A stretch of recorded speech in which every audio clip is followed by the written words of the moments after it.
Magandang buhay! Today's episode, isa na namang Filipino classic recipe ang ating lulutuin na sigurado ako, pasok sa panlasa nyo.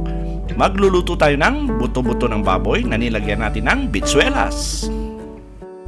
Magpainit lang ng konti mantika sa ating kaserola na paglulutuan, tapos igisa muna natin yung ating bawang. At yung bawang natin ay tinadtad lang natin ng medyo pino. Sangkutsa lang natin ng mga 15 seconds, tapos isunod na natin yung ating sibuyas. At yung sibuyas naman natin ay hiniwa lang natin ng maninipis. Igisa lang natin to hanggang maging translucent at lumabas yung bango ng ating sibuyas. Siguro mga 1 minuto. Tapos lagay na natin yung ating kamatis at maganda pag hinog yung kamatis na gagamitin natin para mas madali lutuin. At the same time, talagang lasang-lasa yung kamatis. Iluto lang natin yung ating kamatis hanggang maging mushy or magiging pasty yung texture nito. Ngayon pag okay na, pwede na natin ilagay yung ating pork ribs. Ito yung pinahiwa lang natin ng katamtamang laki. At medyo mga malapit-lapit 1 kilo po yan. Tapos sangkutsa natin. Ngayon kung ayaw nyo ng buto-buto, pwede naman kayo gumamit ng pork belly o kahit na anong parte ng baboy. At masarap nga dyan pag pork pata yung gagamitin natin.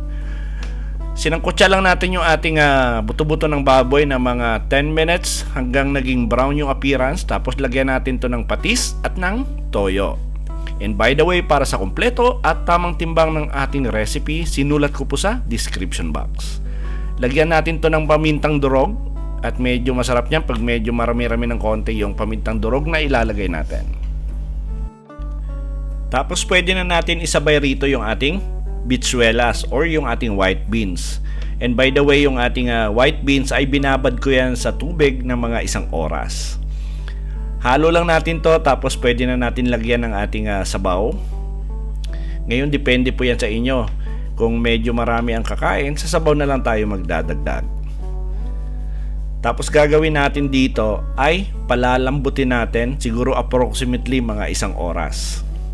At gagamitan lang natin to ng mahinang apoy.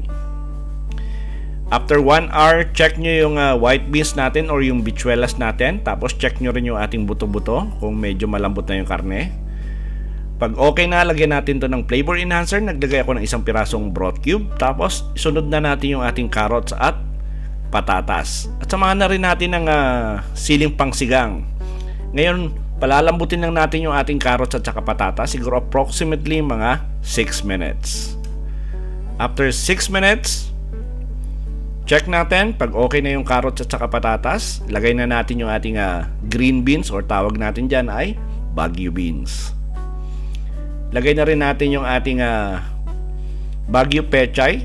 Ngayon pag medyo mahal yung Baguio pechay, pwede na kayo gumamit ng repolyo o di kaya ng pechay Tagalog. Takpan natin for another 5 minutes.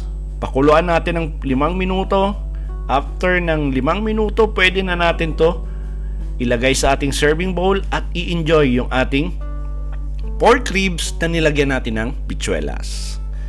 At sigurado po kung nagustuhan nyo yung recipe natin sa araw na to, please like and share this video. At kung bago kayo sa ating kusina, please don't forget to subscribe at pindutin yung notification bell para updated kayo sa mga susunod pa nating masasarap na recipe. Salamat sa panonood at ito ang Kusina ni Dan Levy.